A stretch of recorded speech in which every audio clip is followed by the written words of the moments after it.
I love my Raptors. I know all you guys love your Raptors, especially that 8-game win streak.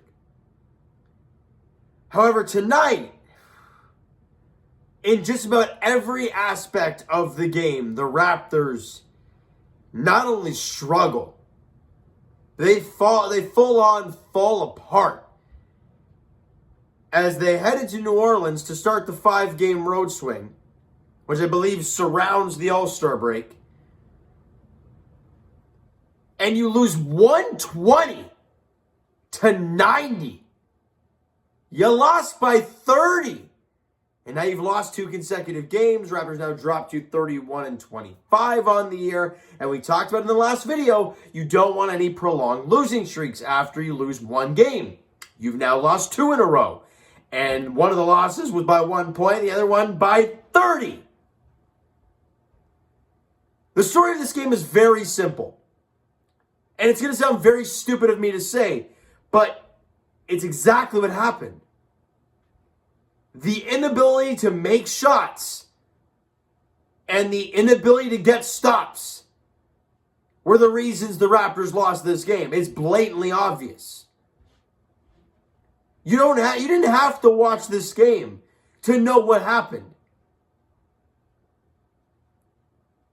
I'm going to read out the team stats first because I want to. The Raptors shot 30% from the field. 30. After that win streak, shoot 49%, 50% like consistently, and 24% from three-point range. That's ugly. They were 77% from the line. That's great. New Orleans. So this is on the defensive side of the ball now. 58% from the field. Almost 60% from the field. 44% from three-point range. And I don't know how many wide open looks you can get, but it felt like almost every possession was a wide open look. And they also got 88% from the line. So, you didn't make your field goals. You didn't make your threes. You didn't stop them on defense, in the paint, mid-range, perimeter, whatever. And you lose by 30. Every single starting lineup player for the Toronto Raptors, all 5, were minus 20 or worse. They're just 2 games removed from this team. We keep thinking this team's going to be, home seed advantages in the playoffs. The way they were playing, everyone's buzzing. And you just lose by 30. I know it's only 2 in a row, and they're 6 above, and they're still in the play-in, and this, I get it. But you lost by 30 to the Pelicans. First quarter, you were down by 12. And it did not start good at all. I think they were down like 14-3 or 15-4 early on. Like, it was bad early. But we've seen how this team can kind of grab things, in the second half, or even after 1 quarter, they can figure it all out. Well, in the second quarter, they were minus 4. And now you're down by 16 at the break. But, hey, 16 can go like that, in basketball. Well, they start the quarter terribly, and they end up getting a 20-something point lead, and then the wheels really start to fall off. A minus 9, third quarter, 34-25. You're down by 20-plus going into the fourth. And you still lose the fourth quarter, 25-21. You lose by 30. At one point, the Pelicans were leading by 34. And the Raptors never led in this game. Not even if it was a 1-0 or 2-0 game. Never. This is just a flat-out garbage fest for the Toronto Raptors. And it's nothing against these guys. They're going to have off nights here and there. But I'm just here to talk about what happened tonight. And it was bad. Pascal Siakam, 7 of 19 from the field. I didn't even write down points and everything because it really doesn't matter. Pascal, I believe, ended up with like 18 in the game, 7 of 19 from the field. He struggled really bad early in the game. But again, he's going to have an off night here and there. I get it. Scotty Barnes, 2 of 10. And for the most part of the game, he was 1 of 9. So it was pretty bad. Fred VanVleet, before he left the game with knee soreness, 6 of 15 from the field. Gary Trent, 2 of 15. And OG, for some reason, only had 5 shots in the game. He only made 1 of them. He was 1 of 5. Now, one-year players. Now, I'm not a math expert, as we all know. But maybe Fred VanVleet was the closest to like a 45% from the field. Everybody else was like 30s or worse. Siakam might have been in the 40s as well, but just not pretty at all offensively. You know, the only guy who gave you somewhat of a spark was Boucher. 15 and 7, 3 of 5 from the field, 9 of 12 from the line. Gave you energy, and it's great to see. But other than that, the team flat out stunk.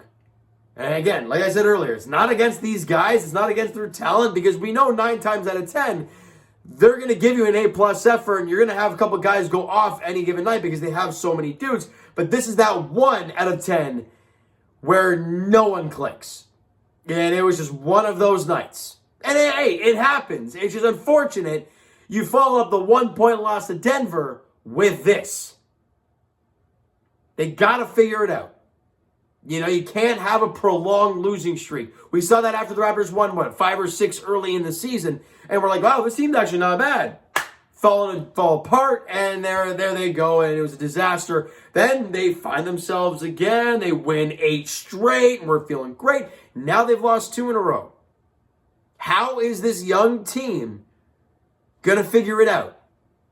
That's what we're all waiting and seeing. And listen to these crazy stats. I mean, the Raptors lost by 30, but they were plus 15 on the offensive glass, and they were plus 15 in second chance points. They dominated that. However, they were minus 14 in points in the paint, minus 15 in the fast break, things that usually the Raptors do pretty well at. But offensively, they were that bad. At one point in the third quarter, they had like 6 assists, and I'm like, man, this is atrocious.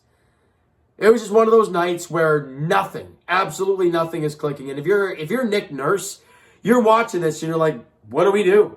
Like what else can we do? It was just one of those games. You got to find a way to get through it, though. Get over it and move on.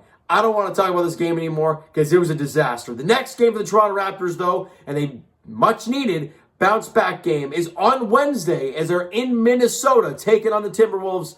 Look, the T-Wolves are better than most years. They're doing a lot better than most years. They're above 500. And they're a team that's in the Western Conference is kind of sitting around where the Raptors are, you know, record-wise. So let's see what we can do on the road. 8 p.m. tip-off there in Minnie on Wednesday night. Can this team bounce back and show themselves again to start another win streak? We'll have to wait and see. But this game tonight was flat-out ugly. There's no beating around the bush. It was not pretty at all.